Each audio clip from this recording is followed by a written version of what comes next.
and you use something that's 5 times as strong, imagine taking 2,500 milligrams of test per week. So if you're taking tren, that's essentially what you're doing. You're taking something that's 5 times as powerful at the end as testosterone. So I can't even imagine taking 2,500 milligrams a week of testosterone. So people need to realize that when they're doing tren, that this stuff is super fucking strong. Tren cost me a relationship just simply because the sex drive wasn't something I was expecting, and it wasn't something I could really feel I could like keep up with unless I was just out doing dirt. And I mean, at the end of the day, it's my decisions. I have to be the ones that are responsible enough to make better decisions and to not hurt loved ones. And at the time, that just wasn't in the plan. So it can lead to problems. Now, when people email me about this stuff, or they slide in my DMs and they're asking me questions about like, what should I do about my boyfriend? He's using gear. He's a completely different person. I don't even recognize him anymore. When people tell me that, my reply is always like, you have to realize, you have to really sit down and figure out, has your partner chosen gear over your relationship? Because if that's the case, then your relationship's on borrowed time. Because if he's not going to stop gear, he's going to continue acting that way.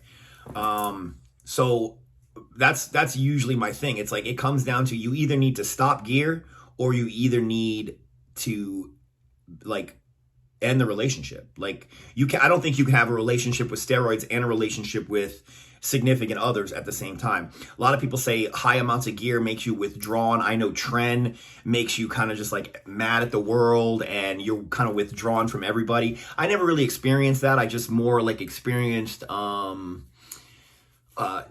just an insatiable desire like to like fuck everything. And obviously that is not going to that's not going to be conducive to a committed relationship. So keep sending me those DMs. Again, you know, it's gear of the girl, period. So moving on, cycle update. So on 750 milligrams of test, again, my sex drive was like off the chains for the first couple of weeks. Now it's kind of like, it's gotten into a good pace. Like I still want it, but I'm not just like crazy on it. Training has been good. My strength is the most noticeable thing. It picked up, like every time I go to the gym, you know, with a day or no days in between, like no rest days, I'm not really getting sore. I'm training hard. I kind of had to lower the volume of my training because I was going hard enough to where I kind of felt like my joints were hurting the next day. So I'm getting my diet squared away. I've been eating more protein. I'm trying to supplement more protein just simply because I can't eat solid food to get the kind of, you know, the kind of macros that I need. So now I'm supplementing protein. I don't do the BCAAs and the creatine and all that bullshit. I stay away from all that. So I started doing some protein powder, just, you know, some normal optimal nutrition or whatever, and throwing that in the mix. So the cycle's going good. Again, my weight is good. My body looks good.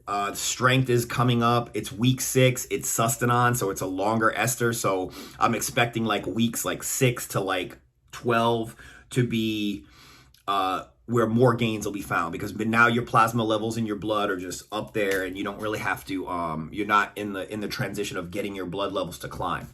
Sustanon does have a couple of short esters, so it really shouldn't take that long. But to feel the full effects of sustanon, it's going to have to be a long, because those esters compound on top of each other. Again, I'm using Arimidex 0.5 every 2 to 3 days to control estrogen symptoms.